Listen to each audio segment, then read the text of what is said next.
Hello, I'm meteorologist Rob Carlmark here at ABC 10, and let me just tell you, we have really turned it up in the snow department, and there's been some big downsides. We had big avalanches in the Sierra. We unfortunately had a fatality due to a recent avalanche, but the snow is definitely on the upswing, and we're looking ahead to this weekend, and it's just going to add to what we've already seen. You can see the snowpack as of last week. Nice, healthy snowpack, lower elevations for sure. There's Lake Tahoe for some perspective.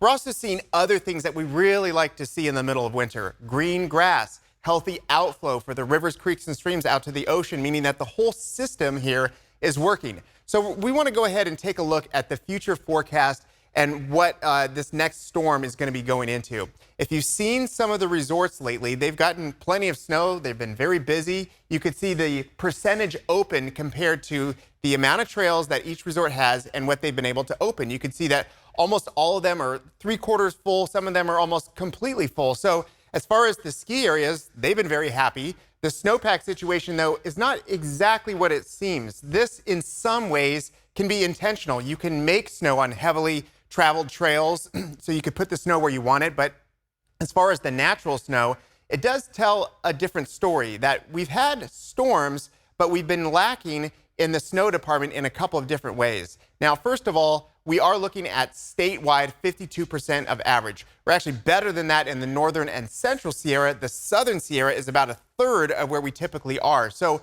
what is going on here? Well, this is I think a really interesting stat and really tells the story of what's going on.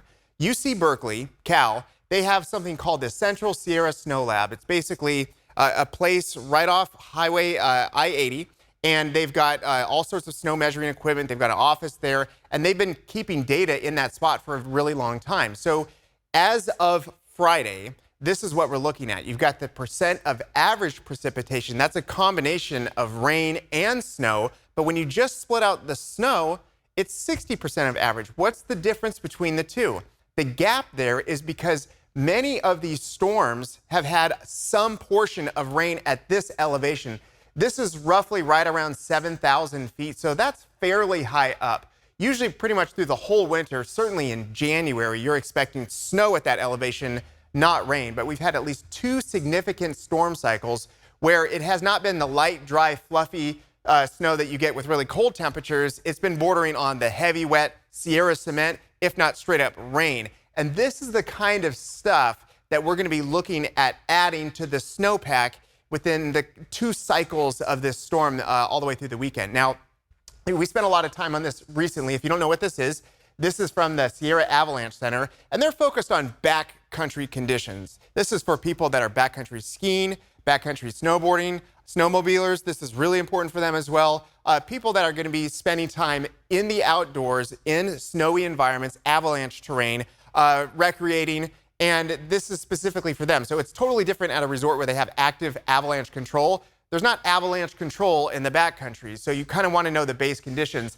And they point to moderate stability at the moment, but going into the weekend, you'll start to see it move up in the scale. And one of the things that they are consistently concerned about is that they have something called a persistent weak layer well deep in the snowpack. This goes way back to a period of time where it was basically dry for a while. The surface of this formed up in a way that it makes pretty much a slick surface for any snow that falls on top. So it's very dependent on the slope, the terrain, how much snow's moved in there, if it was wind loaded. There's a whole bunch of other things that they look at, but buried deep down, there is this lurking concern with any new snowfall. That's something that they have high concern that's out there and could be triggered at some point.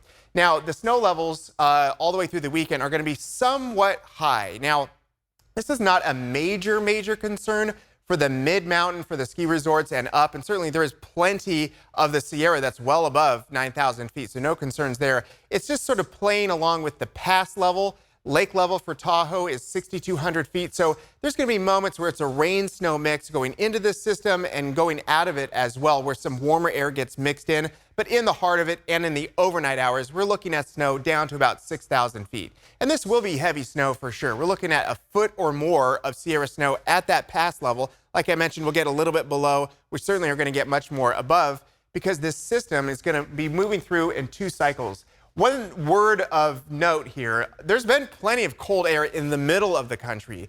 places are still iced over. Major ice storm, icy roads all over the place in places like Portland and the Pacific Northwest. So it's basically just right there, but we're still living in the warm sector. With that said, we're going to have something called a winter storm watch today. That will be switched over at some point soon to a winter storm warning. What does that mean?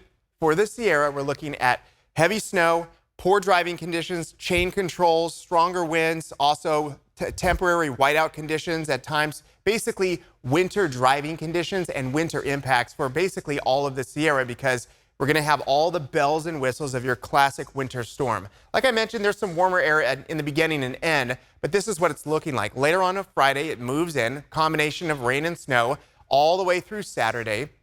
It's going to be basically a storm day. And then on Sunday morning, things start to break up in the middle of the day. We're going to have a period of time for a lot of valley spots, and I would say even portions of the Sierra, middle of the day Sunday to basically sunset and a few hours afterwards, where things are quieting down.